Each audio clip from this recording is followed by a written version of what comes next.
Hi, I'm Ruth Rickey from Oklahoma, and today I'm going to teach you how to dust a pre-made anemone from Cal Java's pre-made gum paste flower line. This is a gorgeous flower. It's one of their new ones, but my bride wants pink. She doesn't want white. I could take and I could airbrush it, but that's really not who I am. If you've taken a class with me, you know I'm all about you've got to use your dusting powders.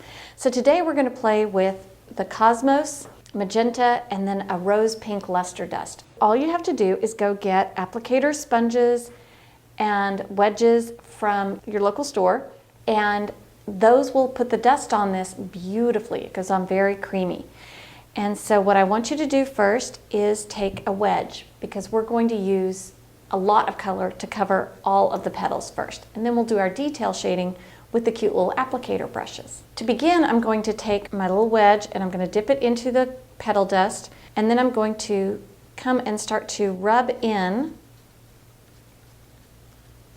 I'm almost massaging in the color at this point, and I can get every little crevice. I can get it as covered or not covered as I want.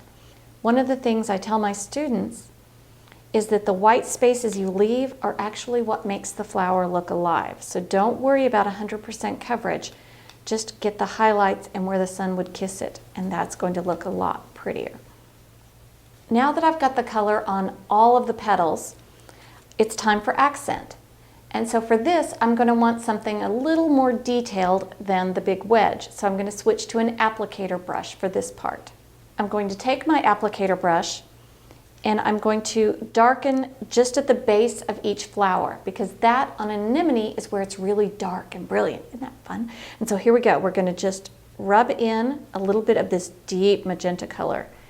You know, nobody has magenta color like this. It's such a gorgeous color on flowers and other things. So it's one of my favorite colors, actually. And I can massage in that color.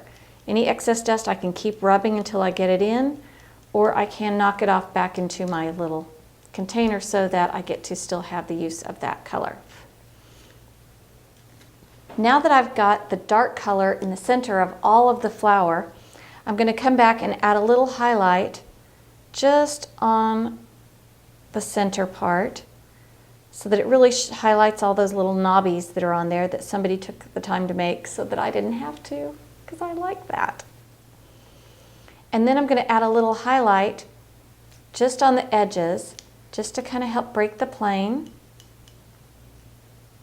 You don't need to outline. You're not doing a firm outline of all the edges. You're just hitting it here and there, and that's going to help the eye be able to see all of the petals. So much prettier with just a little bit of highlight. And then we're going to come back and take another wedge, and we're going to add our shimmer. Your luster dust or your shimmer dust, whatever they're called, are to add sheen to your petals.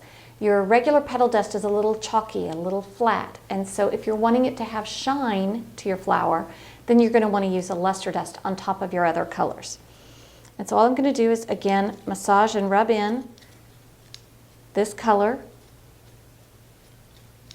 and it will add sheen to each individual petal as I put it on. It's also going to help to blend your colors and blend the lines of your colors.